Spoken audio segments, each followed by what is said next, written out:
Hey there, friends. Today's story is a lovely book called Henry's Big Angry Feelings, written by the amazing Audrey Lane and narrated by me, the story guy. It's a story about learning to manage big, angry feelings, even when things don't go our way. We hope you love it as much as we do here at Imagicality. All right, without further ado, here's Henry's Big Angry Feelings. In the shade of a tree on a bright summer's day, Henry and Ella decided to play. Their laughter was loud and their games great fun, right beneath that old tree all shaded from sun. They were brother and sister, the greatest of friends, and together they loved fun games of pretend. But today was all different. Today was bizarre, because Ella was gifted a brand new toy car. A sleek, shiny red one that sped across the grass. It left all the others to dust in its tracks. He admired and watched on and silently yearned, wondering when it would ever come to his turn. He waited and waited what seemed like forever, 'cause the last thing he wanted was to upset her.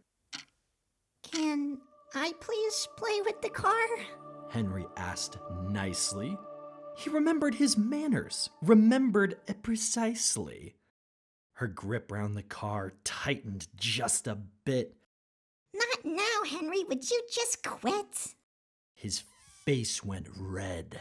His body felt tingly. He felt so angry that he couldn't think clearly. Couldn't she see he'd been waiting forever? What happens now? Would she let him play never? He felt angry feelings. He clenched up his fists. He couldn't think straight. No way to resist.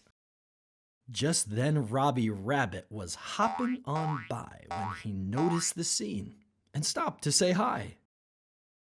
But he saw the clenched fist and Henry's red face and thought, "My, oh my, he's in an angry place. Robbie Rabbit spoke first. Seems there's something I've missed. What's got your whiskers in such a great twist?" It all started when Ella wouldn't share with me. So I'm angry. I want to hit and yell and throw something. I am really mad. But if you start to yell or hit, you'd wake up tomorrow and live to regret it. You love your sister with all of your soul. So even when angry, you must keep control. That's the first step, to set boundaries. So you don't forget you're not enemies. A boundary is simply a promise. That's it. Like I promised to myself that I will never hit. Robbie Rabbit was kind and made so much sense. Henry did love his sister in his defense, but he was still angry, so went stomping away down the path to the creek in the light of the day when he heard a loud ribbit and stopped in his tracks. He saw Freddy Frog just eating his snacks. Old Freddy Frog couldn't help but to notice Henry's red face and expression ferocious. It seems like you're mad, he said with a croak. Now, why don't you tell me? What's all this smoke? Henry told his mad story, and Freddy Frog heard, while munching his flies, the kind he preferred. When I get angry, I breathe deep and slow in my belly. It relaxes my body, relaxes like jelly. The cold belly breaths, they help me to ribbit. You go ahead, try. Now that's the spirit.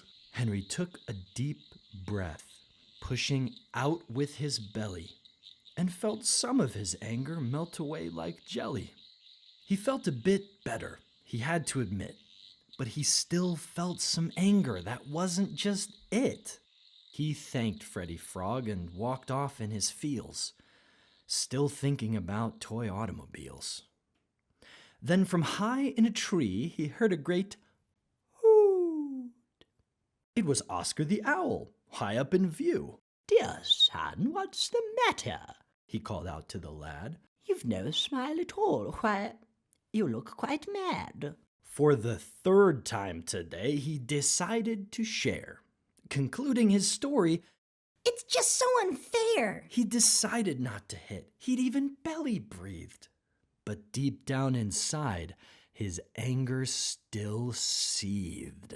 "When anger ruffles my feathers, I count up to 10. It gives me a chance to start over again. Anger's like water boiling hot in a pot.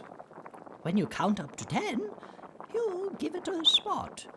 You take that old pot right off of the heat.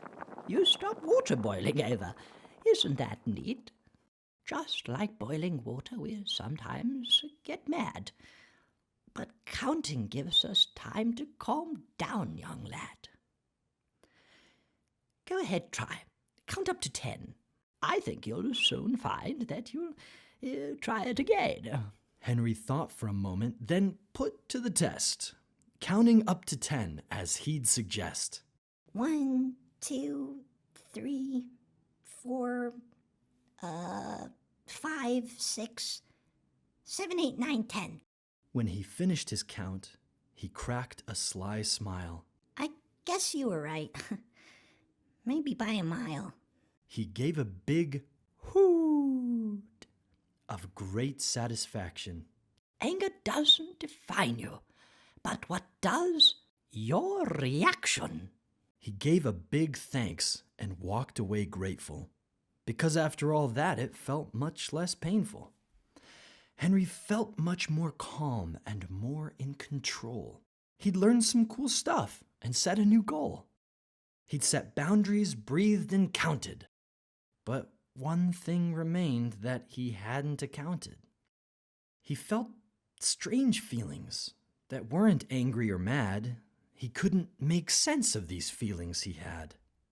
He walked back to the house, feeling life was unfair, when he saw Grandpa Arthur rocking his chair. Grandpa, He said, I need some advice. See, I tried to calm down, but something's still not right. Ella and I know, my young one. I saw the whole thing. It seemed like no fun. I got angry inside. little Henry went on. But I learned some neat things to help me along.